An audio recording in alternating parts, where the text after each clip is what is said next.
Dopamine swipe, dopamine swipe. Followers, likes, double tap. Now they control your life, Hey everyone, welcome back to the 817 podcast, Fort Worth's Monday morning news show. We're excited to dive into this week. Last week, if you were with us, we went through all of the city council candidates. This week, we've got a few stories, and then we are going to cover the school board candidates. So there's five school board races, and it'll definitely be a little bit shorter than last time.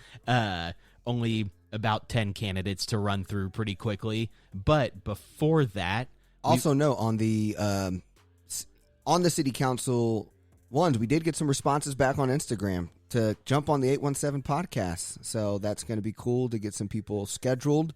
That should be March, April. So that's exciting. Yeah, that is. And March and April is all we have before the election comes, which is kind of crazy. We're only 8 weeks away. Yeah, and they're adding the House rep seat with for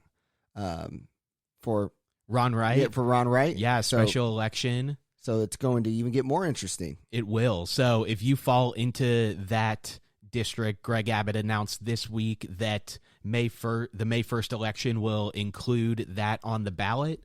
So far, there's 11 candidates that have announced, pretty even split of Democrat and Republican.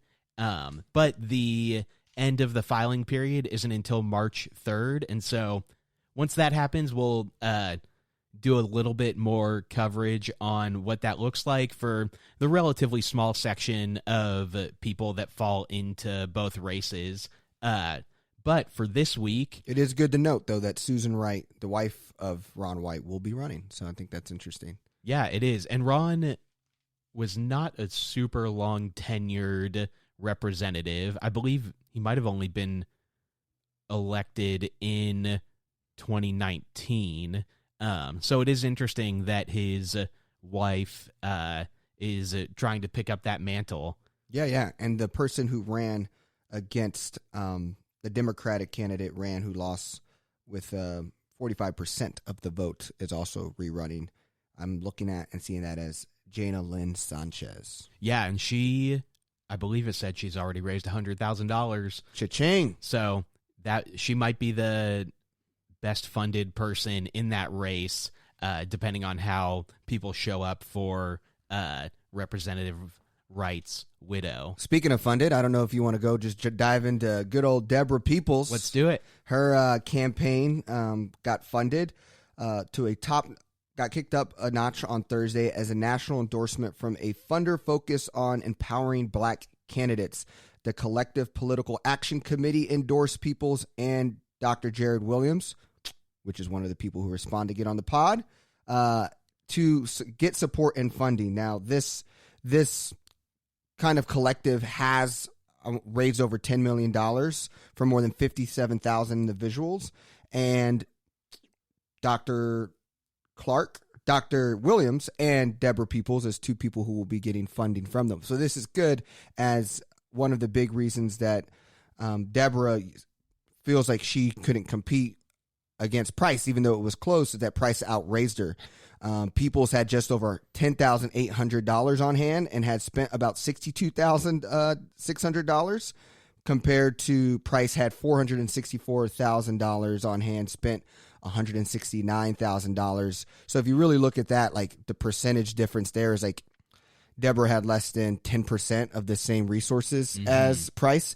And welcome to America. This is what it looks like being black and brown anyways. So it just not only represents in politics, it represents in all of our lives. If you want to run a business, if you want to become a leader of a school board, this is just a microcosm of life. So Deborah, hopefully this has helped. Shout out to you. I know we've given you, wondering where you've been, but it looks like you're making those strong, mature, Tarrant Democratic president-like moves, and so really excited for that and see how that does. Saw that her signs, I've been seeing a couple signs coming out for Deborah Peoples and Zeta signs. Things are starting to roll up. Maddie Parker sign on my walk with my dog. So it's looking good. Yeah, I think things really are heating up. I think that everyone must have sort of circled this week or this past week and this coming week as like, hey, like, let's start to get the ball rolling. People have had enough time removed from the last election and from the inauguration for us to really dive in. But this is a really big thing for Ms. Peoples and for Dr. Williams. Yep, Jared Williams, which has a killer, like a great story, like a really awesome story. He does. Like, it's really awesome. And honestly, he's like, he shows me a lot of the potential that we saw when we were going through the city council seats. That seems like exciting. And that's always my like problem with the old guard, new guard, is like the times are changing so quickly. And it seems like guys like him, candidates like them, could be really strong. Also, to note that I know everyone's calmed from the storm of the last election, but supposedly we always record on Sunday. So today, CPAC conference, Donald Trump might be being the keynote address. So we'll see what comes out of his mouth. And I don't know if you watched any of it or heard any of it, but Ted Cruz kind of showed up. Yeah, he showed up and bragged about flying to Cancun. The golden Donald Trump statue. I don't know if real Donald Trump or golden Donald Trump is going to be the one they put the mic in front of, but we'll see. But back with the people's thing, one issue we saw with funding in the national House and Senate races was that so many Democratic candidates were being funded very well, but then they executed very poorly on that funding. So people's not just having funding, but it coming from a national organization that can help her implement it, I think is maybe even the biggest win out of this, where you have Love that group of people that you aren't having to pay for that can come in and help effectively use those funds. Because I think that is where a lot of the money for the national election sort of got lost, was candidates not having people around them to effectively use that money. So this is another big development in the mayoral race, and we'll see what the other candidates come up with now. Yep. Now we can also talk about Betsy Price and her kind of town hall, kind of her last one that she does every year. I don't know if you want to bring that kind of up and discuss that. I know we felt like I tried to log in. It was during the day, and it was hard to get set up and find time to watch it. But I definitely know it was on a site, and it was just kind of difficult to watch. But I wish it would have been live or recorded to watch the whole thing, because everything I kind of seen around it was really focused on the education piece. And so it was really around the need to help get third graders to a reading level, and how we're dramatically behind. And like, it's something up to like 57% of Fort Worth ISD students are failing a class, which is like up 30% from a year ago. And so there's a lot around that. And so she made this call for like, we need to extend school through the summer. And then also we need volunteers for our Read Fort Worth kind of partnership that we have.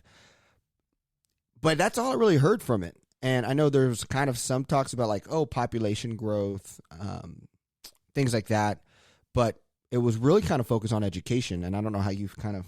Yeah, I wasn't able to watch live or follow along live either. And so I've had to kind of piecemeal resources from different publications and clips that I've been able to find. A couple things that, were just flat out wrong that she said were that Fort Worth handled the COVID response well, and she was proud of that. Like, we were at least a couple days, if not a week, behind every other major Texas city in making key decisions around COVID.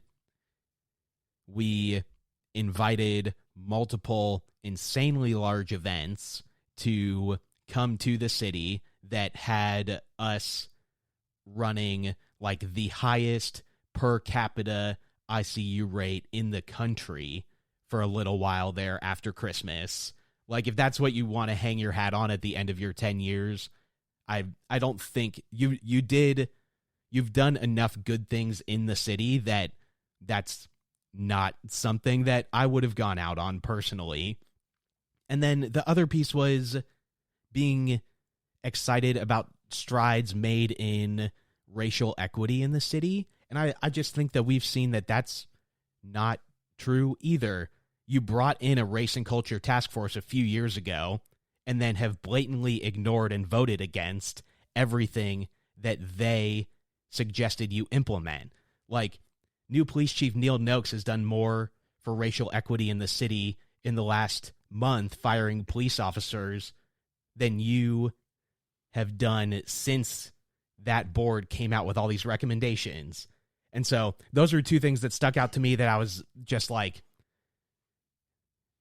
that's just not what I would have chosen to try and go out on, knowing that those are not successes that you have had.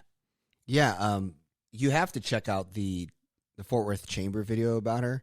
It was so dope because it was showing like her first presentation doing this address, and it was actually pretty dope. So shout out to whoever made that at the Fort Worth Chamber, because that was extremely cool.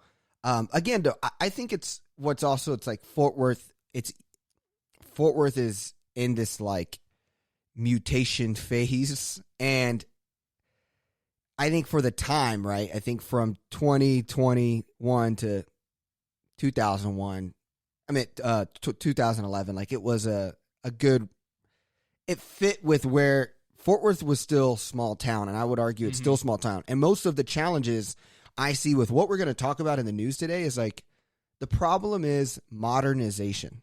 It's right. The problem with Deborah Peoples is that, is she modern enough? Right. The problem with like the economic developments that we choose to invest in, like this hotel, is it modern enough? Right. And I think like the next mayor needs to be like a more modern, and I definitely think like she stopped running for mayor at the right time because of the things you said. Yeah. But as Fort Worth grows up, I think it's just like even our school options, like she was talking about like extending over to the summer, adding readers and to volunteers. The problem here is student engagement, right? The 57% fail a class is not because they're incompetent. Right. It's because they're not interested. Right. And so the problem here is kids are showing us the problem with adults is that we are so behind on how to do the things that we know how to do. This is not against like we need to help kids read, but it's like it's not the approach that's the problem. It's the environment that we think we need to do those things. So, right, it's like we have seen in consumer behavior that like I saw a recent report how it was like the majority of people 5 years ago booked flights from their desktop, and now the majority of people book flights from their phone. Right? It's the same process. It's not that I don't think we do need more kids to sit down with tutors to read, but it's how we get there and do those things are changing. And when you have a bunch of people who were climactic young professionals was at a time before the internet existed, all their strategies, idea on how to reach students, how to triage supports for students, or how to help entrepreneurs or low-income areas in Fort Worth, it's still, words like task force and, spending money on buildings. That is like, we have to become more cost-effective, and there just should be so much more conversation around what kind of software and developments are we making technical to connect people digitally, right? Because that's where people are. And I think like that's where like I think where I get kind of always deflated is around like those are the challenges now that nobody's talking about, right? It's like still to this day the recommendations are, you could take her recommendation on education and pit it back 20 years from now and it's the same recommendation. Get volunteers to read to kids. They're not showing up. Even if you got the volunteers, they're not showing up wherever you're going to host this morning breakfast for readers. Yeah, and like what she is saying is we need to add more days of school and longer days of school to both students and teachers. Like, we're asking teachers after the last year of teaching remotely, hybrid, putting themselves at health risk and not getting paid enough to do that, to continue teaching into their summer break. And then you're asking students who are already not engaged to engage even longer, and you're not changing up the method of that teaching. Basically, the recommendation that she gave is, if you're failing a class, you get the opportunity to redo an assignment or test that you got below a 70 on.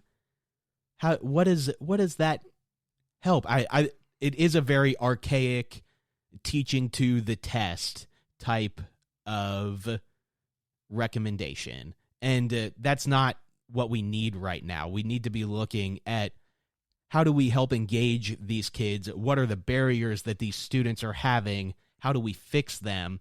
As opposed to, oh, hey, you got a 65 on this, you can redo it, I'll give you an 80 so that you're passing. It just doesn't help anybody. Yeah, and that's the dollars are at play, and the measurements. And Biden has, even though Biden's announced he's wanting and requiring the states to take the test. Now he's saying you could be very flexible on how you take the test, but you got to deploy it now. So how flexible can you actually be? So you're going to do what you know how to do, and you're going to take these tests, which we know are going to be already the amount of kids who have stress because of grades and not succeeding in tests. It's just going to, the last thing they need is more school. What they need is more fun. That we need to get them out of this thing. We need summer camps. We need experiences. Get them out of the city, low density areas. Let's invest and find ways to get kids out and experiencing and not thinking about school. As we have to think about the rebound in next school year. We've already failed this year. Mm-hmm. We've already, we just got to chalk it up. We're in the fourth quarter, down 3 touchdowns, and there's no more, just stop trying to play the game, and let's just realize we've learned a lot. COVID opened the door to the future. It showed you what 2030 is going to look like, and now we know what we have to work towards, right? It's kind of like when you play a sports team and they beat you, but you now know what you got to work towards. And so I think that's just the last thing teachers need, the last thing students need is to think about education. Agreed. Anymore. 100%. And the other issue that I've seen people have with her spending so much of this address on education is that that's not her purview as mayor. That's not under her purview as mayor. And it's the same issue that people had as she was rallying this petition over the summer to make sure Fort Worth ISD voted that we could go back to in-person school. That's not what her role is. And while, yes, it is good to have a mayor that wants to dip their hand into different areas and try to improve the city as a whole, when you're doing that outside of relationship with the people on the school board, that doesn't feel collaborative, and that doesn't feel productive. That feels like, I'm the mayor, I know I have people that follow and listen to me, and I'm going to rile them up and try to get them to advocate for this thing. Yeah. And that's just not, it's just not to me, a constructive way to go about this. And this is to me what's the problem with Fort Worth, or the challenges that Fort Worth have to live up to, which is, even if you look at the school board, right? The school board is pretty much the youngest person's a Gen X, right? And then they're the age of 40 and older. Mm-hmm. And then they're boomers, right? So their age is, what is that? I guess 64, 56 and older. Yeah. Maybe something like that. And so you have these people who are making the decisions, rarely know anything about today's top software, internet, how it works. But then the people who have kids in public school are also kind of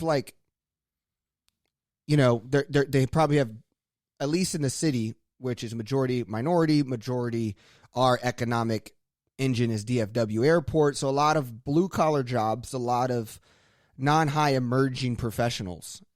So the gap of where are all the emerging ideas and professionals? They're in these millennials who have white collar jobs, but don't have kids. So they're not expressing ideas or concerns. Or have private school kids. Yeah, or have private school kids, correct. And so there's this gap of just like a lot of the good ideas are probably in people the ages of 24 and 36, but none of them actually have like kids in schools, and like none of them are trying to become super, on school boards. So a lot of fresh ideas is why you get Kiwanis Club type recommendations still today. Nothing against Kiwanis Club. I got a scholarship as a kid. So, those are just kind of the things. It's like, I think going to be a big challenge for Fort Worth and a lot of things. And I think with like San Francisco or other places, younger people kind of got wealthier early. So power kind of distributed to a younger group of people because of the technological wave. So there was a little bit more freshness in systems and recommendations and ideas.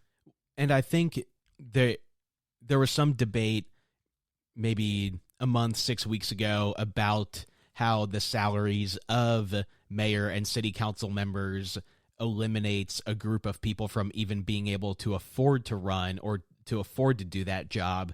The school board positions are all unpaid. Every single one of these people has to have another way to support themselves outside of what can be a very rigorous role at times and not get paid for it. And so I think that there is also that disconnect there of the people who even have the means to be in a role like this probably don't have elementary age kids or middle school age kids. Yeah. Well, I know we definitely hit this. We can dive into the school board stuff because it kind of hits this if you want, and then we could hold the other kind of story at the end. Yeah, let's do it and go from there. So there are 5 school board seats in the running for the May 1st election. They are districts 1, 4, 7, 8, and 9. And District 9 is the only one where the incumbent is not running. So District 1 is Northwest Fort Worth, and the incumbent Jacinto Ramos Jr. Seeking another 4-year term after first being elected in 2013, and he is running unopposed. This district is largely north side, but then it sort of comes down University a little bit, and also includes Alamo Heights, but not Arlington Heights High School. The sort of cutoff is the street around Arlington Heights High School. So, Jacinto, his website is just jacintoramosjr.com, and to him, what's important are stability, achievement, racial equity, and governance. He's an experienced guy on the board. I think he was very outspoken during the debate around going back to school on advocating for his students. But if you're in that district, you vote on May 1st, you can either vote for him or abstain from voting for that.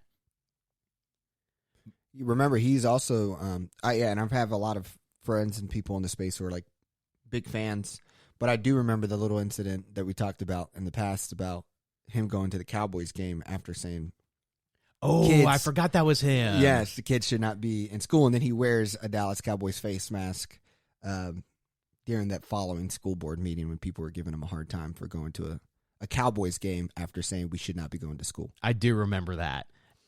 Okay, District 4 covers a section of South Fort Worth. Kind of hard to describe. It goes down 35 south, includes I Am Terrell, but then doesn't really cross west of 35 for the most part, and then includes all the way south to 20. The majority of that area running within a couple miles of the highway east, and The people running are incumbent Daphne Brookins. She was elected in 2019 in a special election after former trustee T.A. Sims resigned. And then Wallace Bridges is her challenger. Both of them just have Facebook pages. Daphne hasn't updated hers since 2019, so there wasn't really a ton I could find out about her. And then Wallace has been posting, last posted February 14th. But if you are in the historic Southside community, this is your district. And if you just go on Facebook and search Daphne Bridgens, and now I'm getting my names mixed up. Daphne Brookins and Wallace Bridgens. That is tough. Yeah, search either of those for Fort Worth ISD School Board District 4 on Facebook. You'll find their pages pretty easily. District 7 starts to come into East Fort Worth. District 7 covers a section of East Fort Worth. It's incumbent Norman Robbins, and Michael Ryan is a challenger to him. Ryan previously worked for Fort Worth ISD as the Executive Director of Fine Arts. Robbins has been on the board for a long time, since 2004, and he's a real estate agent with Williams True. Both of them have websites, ryanforschools.com. And actually, Robbins did not. He has a website listed, but it came up as a domain name failed. But at Robbins for Schools on Facebook, and they cover. Oh, okay, I was right. Star Telegram mislisted. This covers West Fort Worth, includes Benbrook, Western Hills, Ridgely Hills, that whole area.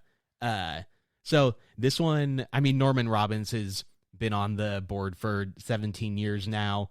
I would be a little bit surprised to see him lose, but the other candidate, Dr. Michael Ryan, having experience with working for the school district, might actually give him the first big challenge he has had in a while. Then we have District 8. This covers southeast Fort Worth, includes Pascal High School, South Hills, Seminary Hills, and then it sort of runs diagonal, goes around West Cliff, and goes down all the way down to just south of I-20. And this one, two candidates, incumbent NAL Lubanos, who's an accountant, first elected in 2017. So this is their first time running for re-election, and Brianna C. Guerrero. Brianna, I couldn't find a website for, but NAL, that's spelled ANAEL, and then last name LUEBANOS.com if you are looking for his website. He's a Pascal High alum. He's from the area, and his big focus is giving back to the community, secure and safe schools, and improving District 8 performance. Yeah, that should, if the other candidate doesn't even have a website, I believe she was younger if the Google photos I could find were accurate. So that could be kind of filling in that gap of people that traditionally haven't run. And then District 9, so incumbent Ashley Paz is not seeking re-election. And we have three candidates here: Roxanne Martinez, Cade Lovelace, and Michael A. Shedd.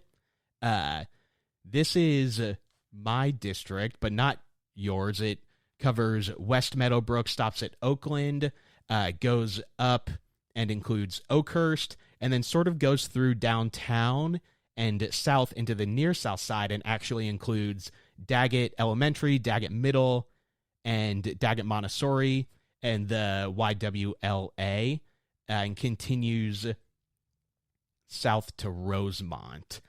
So this one's a little bit of a funky district representing a lot of really different areas. Roxanne, her website is Roxanne for the number 4 FWISD.com. She's a local small business owner, nonprofit leader, community advocate, wife and mother. She grew up in Fort Worth's Diamond Hill neighborhood and is a product of Fort Worth ISD. And she's been involved in Fort Worth ISD for a long time, serving on their racial equity committee, district advisory committee, steering committee for gender equity, part of Read Fort Worth and Blue Zones project, and the Fort Worth Hispanic Chamber of Commerce. So very involved in the city and in the ISD. Cade is teamcade, CADE.com. And he attended Grapevine High School, was captain of the football team, went to TCU and then law school, and has returned back to Fort Worth. His family has been involved in the stock show and rodeo for a long time. And he is currently the president of the Daggett Montessori PTA. So this is kind of where in this district specifically, you have some very different people, with Cade representing that Daggett Montessori area. Roxanne is more of the East Fort Worth, Meadowbrook, Oakhurst area. And then Michael Shed, his is Michael Shed with 2 Ds, number 4, FWISD.com. He says his full answer for why he's running is that he's been teaching at Tarleton State for nearly a decade and has noticed that students are consistently challenged with writing assignments, teaching senior level executives for their College of Criminal Justice, and he wants to be part of the ground floor in building that up. I believe he is also a Fort Worth PD officer. His commitments are to education, pandemic response, safety and security, fostering stewardship, enlisting others to help, community relationships. So 3 very different candidates in, I guess, what will probably be the most contested race. But that is the rundown of all of them. If you're looking for links to a lot of them, the Star Telegram headline article by Brian Lopez, February 12th, is the Fort Worth ISD board has 5 seats up for election. Here's who's running. If you Google that, you'll find that, and that'll give you a full rundown and also help lead to some links of where to go.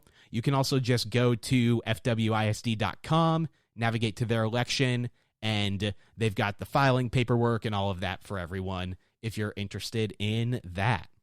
Boom. Bravo, Jimmy. Bravo. Faster than last week. No, but that was good, and it's important. What are some things that you feel like people should look for in their school board? Like, what are some traits, themes? What do you think is important? I think part of what we have just been talking about, of what their philosophy on education is. Do they have students in public school in Fort Worth? I think that's important. Like, are you going to be advocating for yourself and your kids? Like, is this personal, or is this a power type of thing? And yeah, looking forward, how has the pandemic changed education, and how can we take lessons learned to better serve our students and improve on the things that Mayor Price is outlining? Like, it's not an issue that, it's obviously an issue that that there's an increase in kids failing classes, but I want to know, what lens do you view that through, and what are the changes that we can make around that to actually long-term improve, instead of just going back into the routine that we've been in that clearly isn't serving especially a lot of the minority communities in Fort Worth well. Yeah, so actually, this is, and the kind of the monologue I went in earlier about all of this is, so my background, I haven't really shared kind of a lot of what I do as my job, but at Student Success Agency, what we do is we provide advising, tutoring, counseling anywhere, anytime from students' cell phones. And we started this in 2012. We have doubled in size after COVID, and we have data that shows that a student who had access to digital wraparound services pre-COVID, and then when schools closed in March, a year later, those students are equally engaged with those services now. So what does that show? That shows that it's simply because we were already fitting in kids' lives. Kids were able to get counseling, tutoring, advising anywhere, anytime from their phone. And so this is what I started and founded after college, and what I do for a living.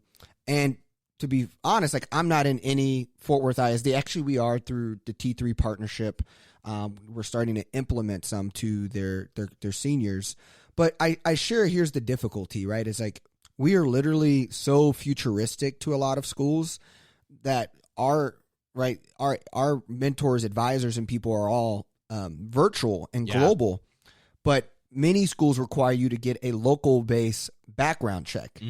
So what happens is your supply and demand issue. The number of mentors, tutors, advisors you need is now only based off of like, what can I, get locally. Gotcha. And so a lot of the challenges, there's so many districts that won't even think about our platform or our concept because that's that kind of systemic issue. And there's so much outdatedness around kind of how we run and function schools, which is why we spend millions of dollars of our money only during the day when kids are in class, rather than realizing like trauma, poverty, academic needs is a 360 issue, 24/7. But our schools, because before the internet, you only could do what you could do from 7 a.m. to 4 p.m. And it's not just education. Many parts in government has the blockbuster Netflix issue, right? I'm not here talking mess on the actual product. Like, it's not that the product's bad. It's not teachers. It's not the evidence-based research that's the problem. None of that's the problem. But the problem is right, Blockbuster sells movies, Netflix sells movies, but it's the operating system on how people receive movies, right? Imagine if COVID happened and we didn't have Netflix. Like, imagine we were still in Blockbuster mode when COVID happened. Yeah. Like, and that's what's happening in the schools. That's what's happening to many parts of our lives, is that we're not realizing it's the environment and our system's preferences need to be updated. Yeah. Our iOS system on how we run things is simply the problem. And if we don't start funding to move that way, we're not going to solve these issues. Well said from somebody that has a lot of experience doing exactly this. And so that's where it's frustrating as an innovator who cares about this space. See that there's the solutions are here and there's ideas that are available, but it's that it's a people problem. COVID was not. Mm-hmm. COVID was a people problem. We operated quickly to solve for COVID. Right. I have to understand that the first alarm bells about the epidemic began sounding at the end of December, right? And by January 10, scientists had not only isolated the responsible virus, but also sequenced its genome and published the information online. That's January 10, right? It was a human problem. Humans have never been more powerful, but yet we don't. But because of that, systemically, we're getting in our way of actually making solutions, policies that work. So, what do you want to move to next? Yeah, I think that's a great bow to put on that topic. Let's move to the hotel. Yeah. So a little bit here. This has actually been an exciting part for a lot of people. People have been celebrating this, and I have been celebrating this, and I know we're about to harp on it a little bit more. But we're only harping because we really care about Fort Worth, and we care about all the talented people in Fort Worth. But this is a win. I would say it's an 80% win. How I would give it. Like, I'm proud of it, but. A $250 million plan to bring luxury living, a boutique hotel, and office space to vacant lots in Fort Worth's cultural district is looking for financial help from the city, but not in the form of a tax break. Instead, the city has proposed buying 2 parking garages from the developer. Billionaire real estate developer John Goff intends to build a luxury hotel at 33 100 Camp Bowie Boulevard across from the Kimball and Modern Art Museum. There was recent kind of things about how people are worried about it's going to hit the view of the porch at, I believe, the Modern. There's a porch that has a good view. Yeah, I and didn't they're think worried about that. And they're worried about the hotel hitting. The concept includes office building where Goff will headquarters his companies. Now, that's the part that I'm liking there. And 175 luxury residential units. A little bit of here, what they're looking to do is, once the project opens, the city will issue a $25 million in debt to purchase 2 parking garages from Goff's Crescent Real Estate. Fort Worth will then lease back use of the garage to the developer for about $800,000 a year and split revenue generated from the parking. For the first 5 years, the city will receive 25% of the parking revenue, Robert Stern said. After that, Fort Worth shares increases to 50% for the remainder of the lease. So those are kind of like the strategies there. Stearns estimated that the city will net more than $14.3 million in new property tax from the development and more than $31.6 million in new hotel tax. About $20 million of the hotel tax is devoted to paying off the debt related to the Dickies Arena and future expansion of the convention center. So that's kind of the way, rather than kind of doing a tax benefit, a kind of a benefit, they're looking to do some kind of the partnership around purchasing the parking space available. And this goes to vote at City Council on this Tuesday, March 2nd. So that's something that will be coming up this week. It's definitely interesting. I know that there was another boutique hotel that was trying to go in that area and has maybe run into some issues from the neighborhood association. I believe that they did not have their zoning change approved yet. And so that this is interesting to me as well of, is that going to happen again? Like, are we just spinning our wheels, or is this area already okay to be zoned this way?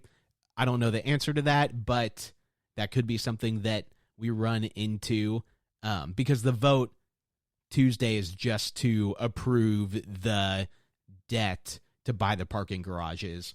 I mean, this is a really interesting example of public-private partnership that could bring in revenue for the city. Definitely a creative plan that Robert Stearns and his team have put together. But what are your thoughts on the whole thing? Yeah, I love it in the sense of, like, hotels and space matters when people visit. And that's an area where people are going to be visiting because we have great museums. Mm-hmm. And Dickies Arena. Yeah, and Dickies Arena. So from that standpoint, it all makes sense. I think for me, it's that, like, but proactively thinking about where the world is going, right? It's like asking me, what do you think about, right? Going back to the Blockbusters example. Oh, what do you think about that new luxury movie rental place? Awesome. But the market shows Netflix is coming. And that for hotels is Airbnb. Yeah. And so to me, it's like, I think that shows the example of, like, the progressive path of demand based to, like, our core competence of what we know how to do really well. And what Fort Worth knows how to do really well is put up buildings. Yeah. We're really good at that. And Airbnb is something that I get on a little bit of a high horse about because my wife and I were really successful at renting out our guest bedrooms. But Fort Worth actively suppresses Airbnb to protect its hotel tax and to protect developers bringing hotels here, mostly chain hotels here, instead of working with Airbnb and working with owners to a good number of cities have that extra tax, that occupancy tax that you have to pay for an Airbnb that Airbnb then pays to the city. Like, instead of thinking creatively, I agree 100% that we should be fostering both, because one is how the older group of people travels to hotels. Younger groups of people are consistently moving towards platforms like Airbnb where they feel like they can get a more local experience. And I don't think I don't think that these two compete the way that the city projects them to be competing. But if I wanted to shut down every Airbnb in Fort Worth, all I would have to do is drive around the city and file code compliance reports. And then code compliance comes out, they give you 30 days and to shut it down. And if not, like, our fine would have been $2,000 a day is what they threatened us with. Yep. So that's not a feasible thing for the future. Yeah, and that exactly is what the battle is with Fort Worth is, yes, this hotel is going to be beautiful. Yes, it's going to be great. But the wave in decades of Fort Worth, it's going to be Airbnb based. And you know what's great? Like, it provided another source of income for you guys, right? Like, imagine the people who would benefit from another source of income. Exactly. If they could Airbnb safely, effectively, and be supported. And people, trust me, we ain't trying to go to cities that don't allow us to Airbnb. It's just part of life. And that's like, and at the end of the day, Airbnb will become the largest travel company in the world in our lifetime. And what's going to happen is your hotels are going to be booking on Airbnb anyways. Like, a lot of them do. Yeah, we're getting ready to spend a month going to like 18 national parks, and especially in the big cities like LA, San Francisco, San Diego, Airbnbs or hotels actively use Airbnb for booking because they know that's where people are looking first. Yeah. And so like, and to me, the harp here is it's not just the Airbnb thing that like, I'm not like, this is probably like 5% of like, when I say like 80% good, 5% like, hey, do you guys see where the market's going? It's called Airbnb. But the other 15% is the long-term effects of real estate is I don't think is as fruitful as the long-term investments in emerging software, right? They just showed the top 10 richest people in the world or something like that. And 7 of them were technology and software based. And so what could this money go if we spent $250 million, if we can get Goff to have said, I'm going to create a venture capital fund that focuses on funding software based technologies, so that these companies would have to move to Fort Worth to like live in a building, and we're going to invest dollars to give them office space to be housed in Fort Worth. And then think about as those companies grow and succeed, and if you can get those to become a unicorn, $1 billion company, what does that do? That is the part where I'm like, very cool. We build another hotel. We're very quaint. We're very cute, Fort Worth. We're awesome. I know. It's a great place. I love it. That's why we're here. But if we're going to compete in the emerging competition of being a 21st century city, that is a more creative, upbeat. And I think that's the other problem with government and cities is like, you got to talk layman's terms. Like, you got to just like say things in a way that people understand for the majority of people, right? But like the majority of people might not understand a lot of like what we're talking about right now. So it's like, those are things that like, I think like is tough, is because the things we should be doing is going to look very abstract and weird to most people. But if we're going to create a strong Fort Worth, a Fort Worth that's forward, those are kind of the moves. So that's kind of my harp on it, but I'm excited for it. Yeah, and I think you do make a good point of this has apartments, boutique hotel, office space. Like, how could this become like a tech incubator at the same time for a small number of those units? I think that's a really good point. You ready to move to wins and losses? Yes, let's do it. We go losses first. Yeah, well, I'm actually going double wins today. Oh, snap. One of them is something we talked about a couple months ago. The stickwork sculpture done by Patrick Doherty at the Botanic Garden is finished. He finished it during the major ice storm, which is impressive enough in itself. And it'll be there until it falls back to dust where it came from. And yeah, so I would encourage you to go check it out, go support the Botanic Garden, and I'm excited to take a weekend and go see it. Yeah, no, that's super cool. And like, look at that commitment. You know, I think Yeah, that's for sure. That's gnarly. So I'm going to go with my loss. And so my loss I'm going to hit around is the Fort Worth Art Festival being canceled because of the pandemic for a second consecutive year. That's one of my favorite things to do every year is the Fort Worth Art Festival. And man, how much I would love to be able to do that in April. So that's a bummer. And yeah, I'm going to leave it at that. But I'm really looking forward to getting on the other side of this. Vaccines, we're at lows on hospitalizations, things like that as a country. So I don't know. I believe the next 30, 45 days look really bright. Yeah, I agree. But it is a bummer. We always love going and walking around, but it definitely gets tight walking down Main Street with those tents out and with everybody out. I'll go with my second win. There's an 80s show called Punky Brewster that's getting a reboot on NBC's streaming service Peacock, and it is featuring 2 child actors from Fort Worth. So Quinn Copeland plays a girl in the foster system named Izzy, and basically the premise is that the original Punky Brewster is grown up now, played by the same actor as the original, and she meets Izzy from the foster system and decides to take her in. So super exciting that Quinn will be really headlining this show. But she's not the only local. Noah Cottrell plays a character named Diego. Both of them, because of COVID, are going to have to celebrate the premiere at home, not doing a big party. But it's really exciting. See 2 talented young people on a TV show on NBC, the home of comedy.